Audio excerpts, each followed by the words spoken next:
Ja, frid och shalom och välkomna här idag till den 29/11 och morgonsändningen. Det rapporteras nu om ganska allvarliga saker här för svensk del med Ryssland som ett hot ifrån öster, och vi ser hur Finland här har stängt ner sin sista gränsövergång till Ryssland och nu pratar Norge om att göra samma sak. Militär underrättelsetjänst i Sverige meddelar att det finns en möjlighet att Ryssland kan använda båtar och skicka över en massa flyktingar mot Sverige. Alltså hota Sveriges gränser precis på samma sätt som man har gjort mot Finlands. Det blir väl kanske inte troligt i vinter då, men vi får se framåt våren. Men vi ser alltså hur en ny järnridå sätts upp igen.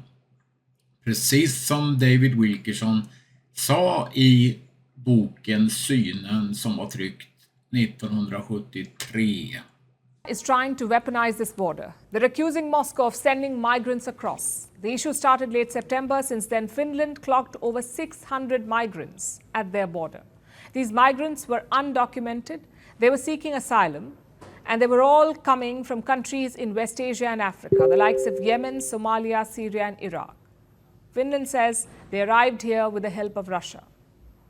Well, we are very concerned about the border situation where Russia is effectively instrumentalizing people, not only letting people through to the Finnish border with invalid documents or missing documents, which has not been the case before, but also we have evidence that Russia is effectively bringing those people to the border and organizing transport as well. So what is this evidence that they're talking about? Traditionally, Russia does not allow anyone to reach the Finnish border without documents, just like any border crossing in the world. But Finland says Moscow has changed its policy. It doesn't seem to care about documents anymore. Moreover, Helsinki says Russia is helping them. How? By skirting around the rules. And here's what the rules say. No one can walk on foot between the Finnish and Russian border checkpoints.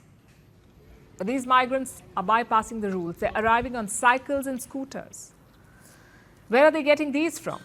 Finland says Russia is providing these two-wheelers. They're giving vehicles to migrants, then leaving them at the border crossings and closing the gates on their side. And what does Russia have to say about all of this? It obviously denies the allegations. Moscow also says they regret Finland's actions, calling it a highly anti-Russian stance. We do not accept such accusations. Border crossings are used by those who have a legal right to do so. And in this regard, our border guards fully comply with all their official instructions. And if they try to find some far-fetched reasons, then again we do not accept such accusations against us here. Ja, redan som liten så hörde man ju det här hotet att snart kommer ryssen. Jag har hållit på ett tag här nu och rapporterat, och det var ju inte länge sedan vi rapporterade om att Ryssland har 500 000 soldater i närområdet där nere. Och att man har sett stora truppförflyttningar här vid Litauens gräns och att Tyskland har satt in en massa militärer där, och nu framkommer det här att både Estland, Lettland och Litauen är ju väldigt oroliga över utvecklingen framåt. Och som sagt var, Finland har stängt den enda gränsen som var kvar mot Ryssland. Och Östersjön ska nu patrulleras, säger man, genom Joint Expeditionary Force, JEF. Man har där beslutat att Östersjön ska från och med fredag patrulleras med 20 örlogsfartyg, rapporterar svensk tv då. Bakgrunden till beslutet är alltså en ökad hotbild mot kritisk infrastruktur under vattnet. Det innebär ju troligtvis ubåtar med mera. Åtgärden ska skicka signaler till Ryssland. Det var ju till och med att Polen kände sig hotad, som har ganska stark försvar. Det handlar om att bedriva sjöövervakning. Ett 20-tal örlogsfartyg kommer att vara verksamma på Östersjön, men även delar av Nordatlanten för att beakta säkerhetsläget och bättre skydda kritisk infrastruktur under vattnet. säger försvarsministern på bild här, Paul Jonsson M till SVT. I allt detta kommer 2 svenska Visby-korvetter att medverka.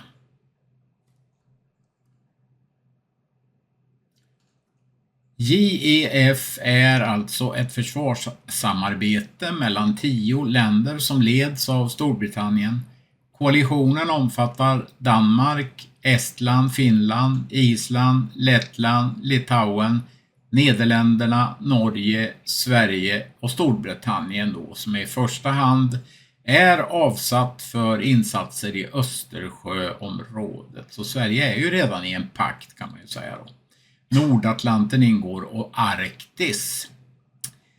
Och JEF är meningen då ska snabbt kunna interagera här med NATO eller FN. Då hinner vi med ett klipp till här, precis kom in på morgonen ifrån TBNs IDF-soldat Jair Pinto som rapporterar direkt ifrån fronten i kriget mellan Israel och Gaza. Han är alltså i aktiv tjänst när han sänder det här. Han ber om stöd och bön för Israel är klart och för soldaterna. 53 in the Gaza-Israel war, and I'm Yair Pinto reporting to you from Israel. The ceasefire between Israel and Hamas was extended to another 2 days, in which Hamas will release 10 additional Israeli hostages per day. This deal was orchestrated between Qatar, Egypt, and the United States, behind the scenes of Israel. An Israeli official stated that Israel will agree to the deal as long as Hamas provide the 10 additional hostages it promised to release every day. And these are the names of the 11 Israeli hostages that were released back to their families in Israel yesterday. 12-year-old Eitan Yahalomi, Sar Calderon, 16 years old, and her brother Erez, 13 years old. Or Yaakov, 16 years old, and his brother Yagil, 12 years old. Sharon Aloni Konyo, 34 years old, and her daughters, her twin daughters, Emma Veyuli Konyo, aged 3, and Krina Angelbert, aged 51, and her daughters Mika, 18, and Yuval, 11. Yesterday was a very intense day, as in the early mornings, Hamas released a list of names that included babies, but did not include their mothers that were still being kept in the Gaza Strip. Israeli officials, and especially the head of the Mossad, said, "No way, we will not accept this deal," while separating babies and infants from their mothers. The deal was close to collapsing, and the fighting almost resumed between Israel and Hamas in the Gaza Strip. After an intervention by Qatar and Egypt, Hamas added the mothers to the list, and the deal went through. This is another example of Hamas's mind games, manipulation. An entire country is waiting and watching TV to see the babies, the mothers return to their loved one in Israel, and Hamas is playing tricks on that very moment. Moreover, one of the hostages that was released claimed she saw Yahya Sinwar, the head of Hamas in the Gaza Strip and the orchestrator of the 7th of October massacre attacks, in an underground tunnel, claiming that the hostages are safe in the hands of Hamas. The Israeli Defense Minister, Yoav Gallant, stated to the IDF troops that they should take these few days, relax, and prepare, because the enemy Hamas is preparing as well, and Israel will resume its offensive against Hamas in the Gaza Strip with full force until we destroy this enemy. I can tell you personally that together with my fellow soldiers, we are ready to do whatever it takes to destroy Hamas and to release our hostages.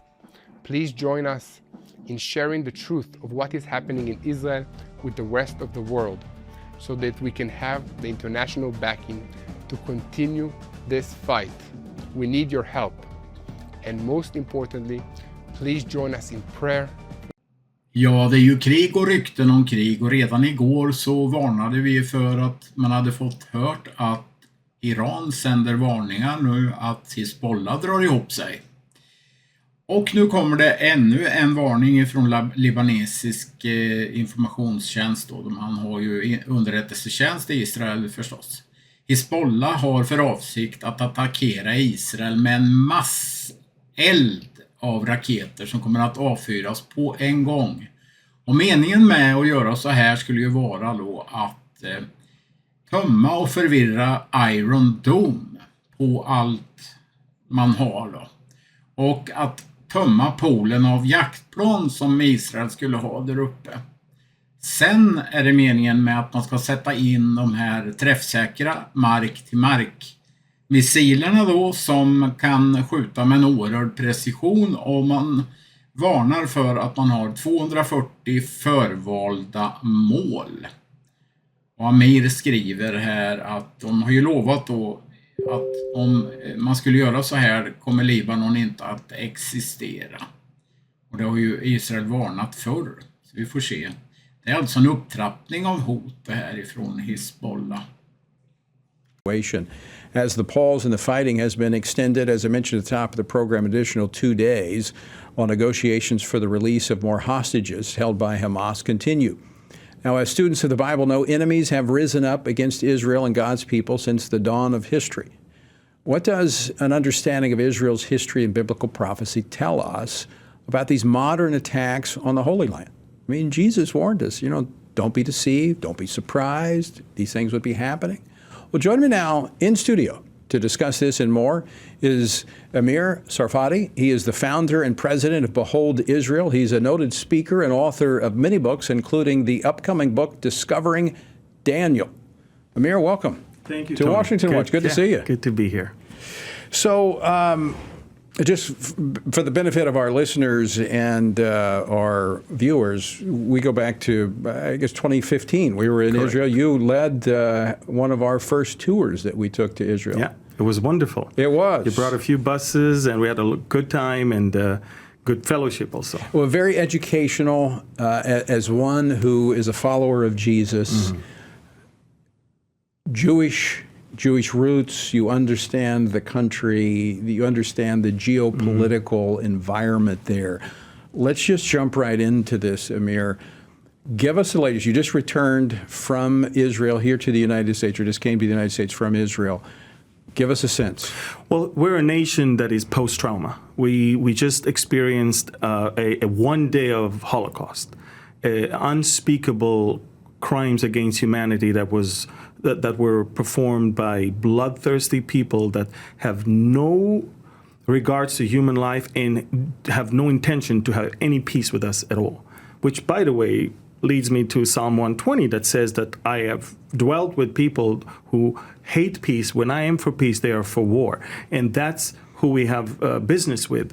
And Israel, for the longest time, tried to appease them by giving them jobs within Israel, by allowing money to flow in.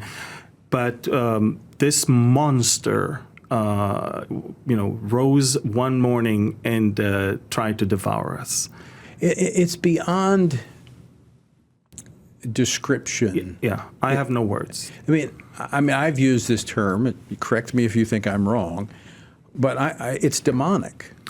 I don't think a human to be someone who was created in the image of God. I don't see an ounce of the image of God in people that do stuff like that. Yeah. It is definitely it's almost under the control of something else. Absolutely. Because I was a police officer. I was in the military, but I've seen crime scenes. I've seen things, and what this. The depictions, the pictures I've seen, the stories, it's beyond what I believe humans could do to one another. And I think that's what the Israelis understand right now. We're facing something that is far above and beyond what we ever expected. This is not something we are willing to live next to Nor in the should you future. have to. I know. Well, some people think we should. But Amir, let's talk about that, because now the sympathy is beginning. The media is fueling the sympathy for. And look, I pray for believers that might be in Gaza, and I don't want to see bloodshed. But I've been there. I've been to the border. I was there in 2014 when the attacks were taking place. I mean, I've seen the land. I know how indefensible it is under the best of circumstances. Exactly. And we're facing right now a battle between two things. One, we have the largest terror base on planet Earth. And in the north, we have the largest or the strongest terror organization on planet Earth. Right. And you're sandwiched in between. We're sandwiched right in between them. And it's not a big parcel of land. Nope. And we understand now, that was a wake-up call for us. Yes. We understand now that there is no way we can live like that even a day longer. Right. So we are doing what we should have done long ago, and we didn't because of pressure. Okay, let's talk about that pressure, because we're seeing that pressure arise again. Correct. Even from this country that we're sitting in right now, the Biden administration pushing for this quote-unquote pause, which has stopped Israel from taking care of business. You know, right now, the Israeli troops in Gaza are seeing, watching, looking at Hamas terrorists regrouping and reorganizing. Right now, we see we cannot shoot them. But we see that what they're planning for us once this pause is over is far greater than what we had with them before. This was a terrible mistake to stop right now. We should have had a pause, but 2 weeks from now, when northern Gaza is completely leveled, all the tanks are facing the south, now let's talk business. And I should mention you served as a major in the IDF. Mm-hmm. So let's talk about the support from evangelicals here in this country. I mean, the UN is like on the other side of this. Absolutely. It's disgusting what we're hearing out of the UN Secretary General. Where else is Israel finding support from? Not too many. It's funny. We do have unexpectedly support from Germany and from Hungary and the Czech Republic. Everything. But believe it or not, we see unbelievable wave of anti-Semitism all over the world that is also to some degree hosted and tolerated by governments, such as in Belgium and in Spain, in other places. I mean, the Irish Prime Minister just tweeted yesterday, Emilia was found. She was lost and she was found. She was not lost. She was kidnapped. Right. And she wasn't found. She was released for 3 terrorists that we had to release for her. I mean, that's how it works. They live in a parallel universe. It's a different Is it planet. intentional? I believe that, first of all, in Ireland, it's a built-in, I think it's a deeper problem there. And I think that right now, by the way, what happened on October 7th, Tony, has caused a tectonic shift of many plates in many different levels all around the world. Yeah. And we're watching Agreed. it happening. And a lot of countries are now dealing with built-in anti-Semitism that they had for many years, and now it's rising, and now they have to choose Jewish people that we know that are not posing any harm for our country versus those Muslim migrants that we brought now that are leading this whole anti-Jewish And they're afraid thing. of them. They're afraid of them, exactly. They're afraid of them in France, they're afraid of them in Belgium, and now look what happened in Holland, in the Netherlands. Right. So, Amir, let's put this in biblical context. Yes. I mean, people are asking, what does this mean? Where does this fit in to Scripture? Okay, so we're watching 3 things that are happening right now. First of all, we're watching a resolve on behalf of the Israelis to live without borders anymore, without fences, without walls, because we're about to defeat our enemy. We're about to crush the enemy. It's something that we lived for years under the guise of the larger the wall is, the better the anti-missile defense system is, the better it is. No. We have to live without that enemy on the other side. But the second thing that is happening is Jews all around the world now wake up to the reality that there is no safe place for them as Jews than Israel. How do you explain that other than it being spiritual? I can't explain that. But these Jews, in most of the countries where they were the leading liberal voices in America and in Western Europe. And right now they see that being liberal is not enough, being progressive is not enough. They hate me for being a Jew. Right. Which, if you look at that, is a very small population, relatively speaking, to the rest of the world. Why the sustained historical hatred? It's spiritual. That's the only way. It's spiritual. Yes. Because we honestly, show me one bad thing that the Jews, I mean, there are Jewish people that did, stuff that I might not like. Yeah, but exactly. But as a nation. But look what they contributed. Exactly. And look at the Nobel Prizes that we won, and look at the innovation and technology. And the interesting thing is that really there is no other way to describe it but spiritual. Even now, the Jewish people themselves realize it's above and beyond what we can see. So it's a wake-up call for this generation. It's a wake-up call. Jews return back to Israel in thousands, and the Jews in Israel are fleeing. There's an exodus from hedonism and materialism and secularism towards believing in God because they understand. So a spiritual revival? It's a mini revival. It's not a revival that I would expect. I mean, they're not following Christ. Right. Exactly. First, you have to return to your God and then understand what God did for you. Right. And so we see that happening right now. And it's amazing. It's amazing. So how should evangelicals be looking at this situation? How should we be praying into it? Well, first of all, I believe standing for Israel and with Israel always cost. And if you're not willing to do that, there's a problem here.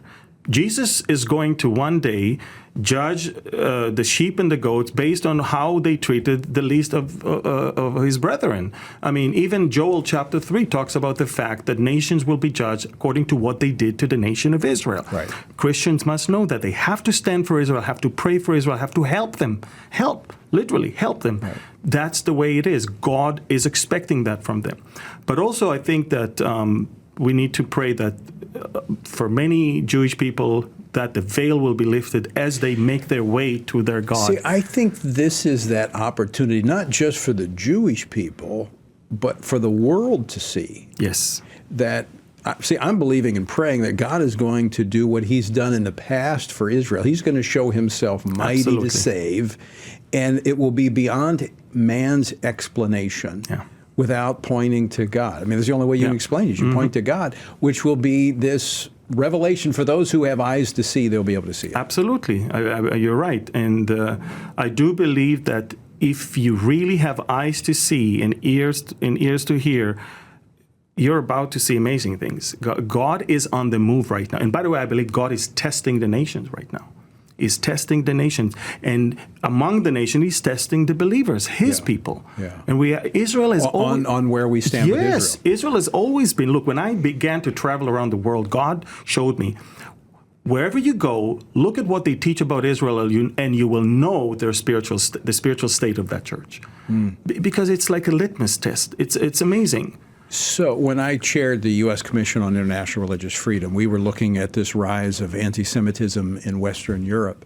And part of the concern, and historically speaking, is that that's usually, as the special rapporteur for anti-Semitism at the United Nations said, it's the canary in the coal mine. Correct.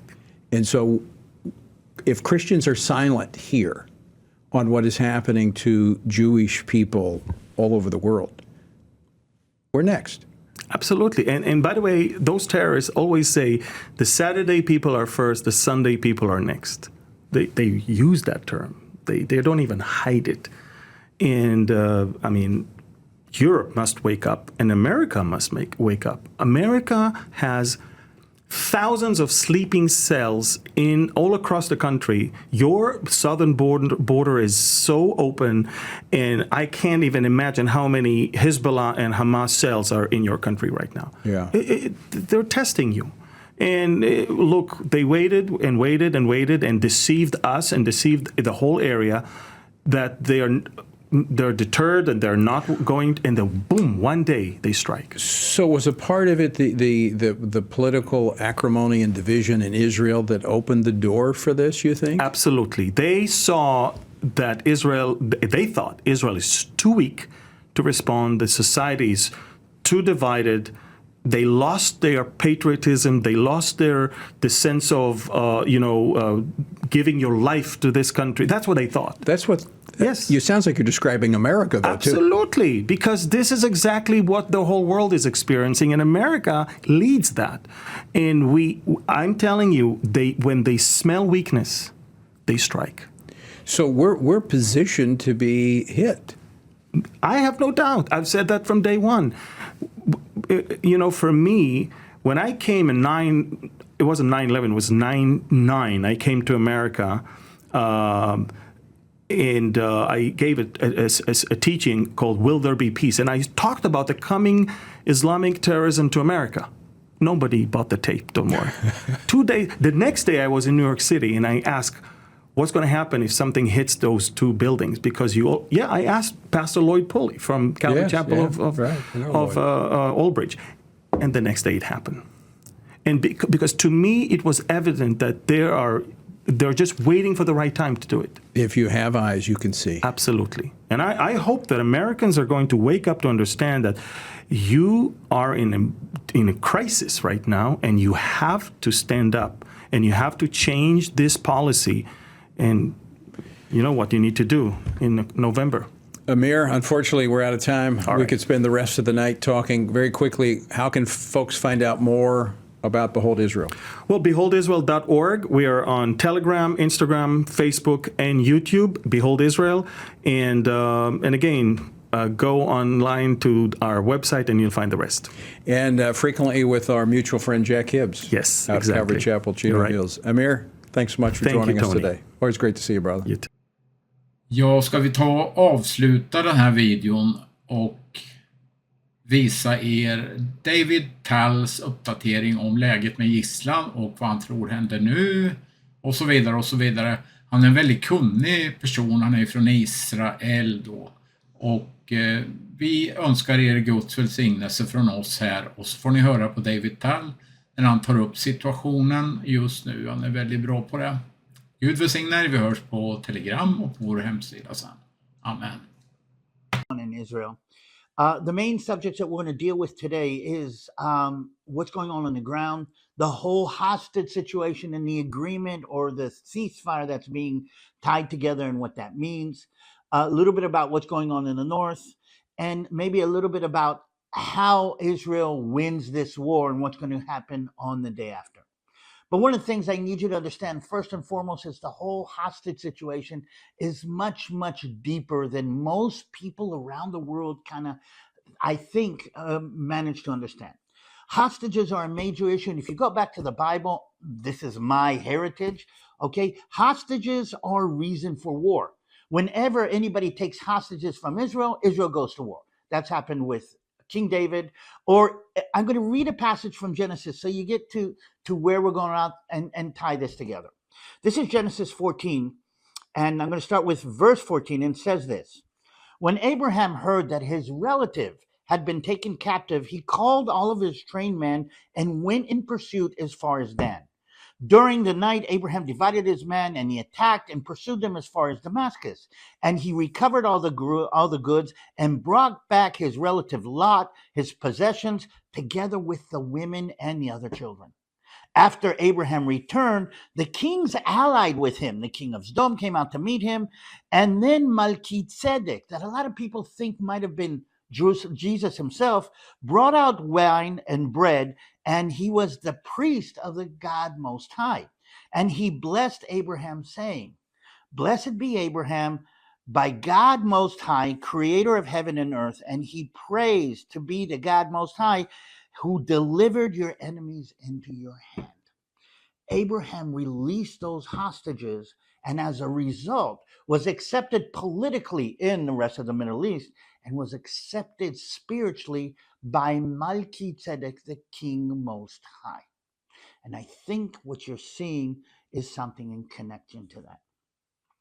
Let's talk about the hostages. The agreement that we're talking about is probably for about 50 hostages.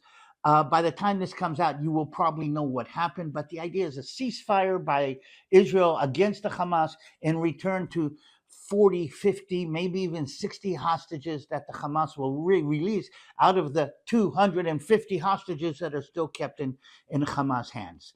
And the idea is that the ceasefire will allow humanitarian aid to come in. And I need you to understand what this issue with the hostages is basically doing. I call this emotional terror. Think about this. You've got 250 families in Israel, and the Hamas is playing games. We'll release some of these, we'll release some of those. What does that mean for the family sitting at home trying to figure out if their son or their daughter is going to be released or not? There's already infighting. What does that mean for a government who has to decide, wait a minute, what are we willing to give for these hostages? Do we let Hamas off the hook? Which is a problem we'll see about a little bit later. How long? I mean, what is it? What is the life of an Israeli hostage worth in political or military terms? Do you understand that even the debate about that is tearing us apart? The debate about that is your children going to be released or is your child is going to be released? Some of the hostages have dual nationality. So do you release the American hostages? What does that mean to the Jewish hostages, the Israeli hostages that are left? And the final thing, I mean, only civilian hostages? What about military hostages? And you understand that even that is emotional terror. And we're going through this right now. And that's without him starting to play. Maybe yes, maybe no. And we're trying to get, he's trying to get something out of this. One of the things that he's requested, they have requested the Hamas, is Israel stops photographing what's going on in the Gaza Strip. They want to reorganize. They want to rearm. Israel doesn't want to let that. So on the other hand, hostages are more important than anything else. The life of the hostages are more important than anything else. And what I need you to understand is this connection between hostages, terror, and humanitarian aid that has come together inside the Gaza Strip right now. The rest of the world is saying, ceasefire, stop the fire. But the ceasefire is a little bit more important and a little bit more problematic with that. I want to talk about the ceasefire and what that means or what that doesn't mean, but let's go out a little bit and say this. So far, the spark that the Hamas lit on the 7th of October has not spread to the rest of the Middle East, has not spread to the north to Hezbollah, has not spread to the Arabs in the West Bank, has not spread to anywhere else in the Middle East. So that is a misfire on the side of Hamas. And I think they're really upset and they don't really understand what happened. So we're in this in-between situation. The Hamas is using its assets in Lebanon to fire on Israel. Hezbollah sometimes is getting in, but is being very careful to stay on the edge of this. So we're in this situation right now. So everything is going to stop for a couple of days. Hostages are going to come out. And the big question is what's going to happen next, which brings me to who and how do we win this war? When Hamas started this out, they had three basic scenarios that they believed would allow them to win this war. Scenario number one, which has happened in the past, and again, we're seeing this more and more, both in Israel and especially in the rest of the world, is appeasement. So they're come in, attack, kill, maim, kind of capture as many as they can, and Israel will make noise, probably bomb a few assets, but it'll all stop, and there's going to be a negotiation for the release of the hostages. If that happens, they win a massive victory. They become the pride of the Arab world. Look at what's happening all over the Western world. Arabs in the Western world are holding up the Hamas flags and Palestinian flags like this is the great revolutionary army. So that was one option, and they thought maybe they would manage to achieve that. It said if we achieve that, that's fine. But that didn't happen. Option number two for the Hamas was Israel would retaliate big and retaliate strong and maybe even go into Gaza and bomb Gaza and take Gaza apart. But if at the end of this, the Hamas is left with one flag sticking out of the rubble, they have won. I don't remember who it was, but somebody once said that a terrorist doesn't have to win. All he has to do is survive. And if he survives, he's won, basically. And the Hamas is saying, we need to survive this. And the thing is that in a culture that death is as credited and as celebrated as the Hamas, the Muslim culture, it doesn't matter how many die. It doesn't matter what breaks up. I mean, all of 90% of the Gaza Strip can be dead. As long as Hamas is standing up, they believe that is a win for them. The third option was, even if that happens, is the whole Middle East explodes. If the Hezbollah gets to it in the north, and then Iran gets into it in the south, and the Houthis get into this, and the rest of the world kind of... So the Hamas believes that it has won a strategic. If they can survive the first actions, the rest of the world, the Arab world, will rally behind them, and they will achieve this strategic victory. All three of these options, the Hamas comes out on top. The fourth option is what they didn't take into consideration. And they didn't take into consideration is that Abraham went all the way to the other side of the world to release his hostages.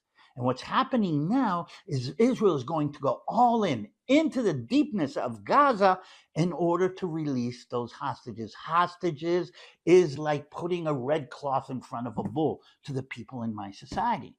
And this is what's happening now. And I think everybody is kind of surprised. I think they're the ones that are surprised. They couldn't understand how Israel has pulled out all stops in order to release these hostages and to make sure that something like this never happens again. So we're going back to the two objectives of this war. Objective number one is destroy Hamas. Objective number two, release the hostages, which brings us to where we are right now when these two objectives clash with each other. And this is the complexity of the situation today, because the government and the military have to decide to stop the military movement on the ground in order to allow the release of the hostages. And this is the game that Hamas is going to play for the next couple of weeks. I'm sharing this with you because you have to understand that this is tearing us apart from inside. Think about this, that if you have a family with few kids, okay, the kids are taken hostages. Do you fight to finish off the people who took the hostages, or do you fight to release the hostages? And the person holding your family members is playing this horrific terror with, okay, don't shoot at me and I will give you one of the kids. I won't give you two, I'm only going to give you one. And that is the way this is being fought today. I need you to understand this. I need you to understand the complexities of this. And I need you to understand something else. If you go back to what we start, Israel has put a pause, and it looks like they are going to put a pause for a couple of days on the fighting in order to release as many hostages as we can. But if we don't go back to fighting, these hostages and all of these people have been killed for nothing. And let's tie this in together in one last thing. And I need you to kind of get this deeply so you understand who we are. Okay? We are not fighting to kill Palestinians. We're fighting to finish off Hamas. It is sad. It is terrible that people are getting killed in the process. But that is war, and it's happened in the past. It's happened in the ancient times. It even happened in World War II, where innocent people were killed in order to take out the deep, entrenched, rooted evil that is in different places. Nazi Germany would be one instance, but Gaza and Hamas is another instance of evil that has to be rooted out, and people will be hurt in the process. The thing is that if we stop now without rooting out that evil, all the people that have died, both on the Israeli side and the Palestinian side, have died for nothing. This is profound. If we do not finish off Hamas, all the Palestinians that have been caught in this crossfire and used by Hamas as shields, and all the Israelis, including soldiers that are dying, have died for nothing. Israel has to finish off Hamas.